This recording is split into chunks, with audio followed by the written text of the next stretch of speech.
This is a CBS News Detroit update. Good morning, I'm Meredith Bruckner. Here's a check of the stories we're following this Tuesday morning. We're working to learn more about a man arrested by ICE agents at an Amazon warehouse in Hazel Park. Agents first tried to arrest Edwin Gutierrez Monday morning during a traffic stop.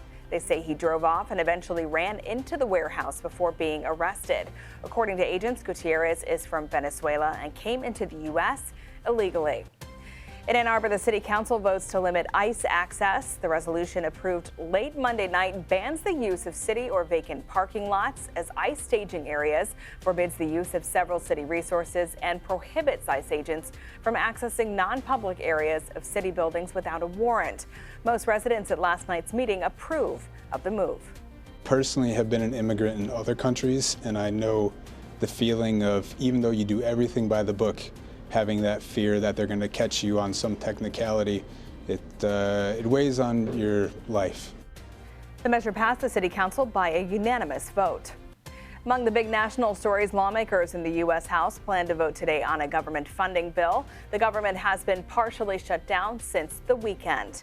And former President Bill Clinton and his wife, former Secretary of State Hillary Clinton, have agreed to testify in a House investigation into Jeffrey Epstein. The decision coming after lawmakers threatened to hold the Clintons in contempt after they defied a subpoena to testify. Former Detroit Mayor Kwame Kilpatrick strikes a deal with federal prosecutors to pay back hundreds of thousands of dollars in his restitution case. Federal court documents show Kilpatrick agrees to pay more than $823,000 as part of his political corruption conviction. And a heads up for drivers, preliminary work begins today on a big project along the I-94 freeway. It's called Restore I-94 and will impact traffic between I-275 and US 12, affecting Romulus, Taylor, Allen Park, Dearborn Heights, Melvindale, and Dearborn. All work should be completed by 2029. And let's get a check of the weather from Next Weather Stacey DeFord. Good morning, Stacey. Good morning, Meredith. We are still seeing some light snow and flurries, lake effect flurries around the area this morning.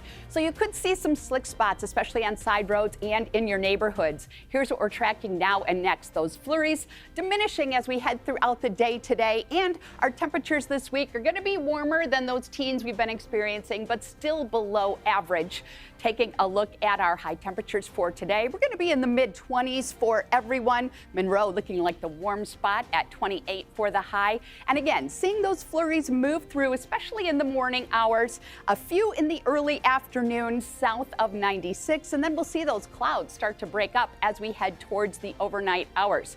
That's going to help it get a little bit chillier overnight tonight than it was last night. We're going to see lows dropping down to the single digits for most of us. And again, our high temperatures remaining in the 20s for the rest of the week. Drier conditions for Wednesday and Thursday, but a chance of accumulating snow moving in Thursday night and continuing through the morning on Friday. We're keeping an eye on that for you. That could be slowing down your commute as we're expecting at least an inch of accumulating snow throughout the morning hours. Arctic air follows for the weekend. Stacey, thank you. That's a look at your headlines. We'll be back later covering stories that matter to you on air and streaming on the CBS News app and Pluto TV.